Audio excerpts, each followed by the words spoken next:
and sad at the same time. Happy that so much of love to me from my staff from Goa I had. Sad that I am leaving also.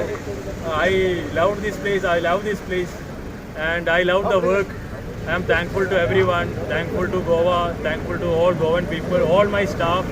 I am thankful to my seniors, Chief Secretary sir, CM sir, and all the political representatives and all the people of Goa that I had a wonderful stint here. I hope and I pray to God I get a chance to work and serve the people of Goa again. I am feeling very happy, and at the same time little sad also I am leaving this place.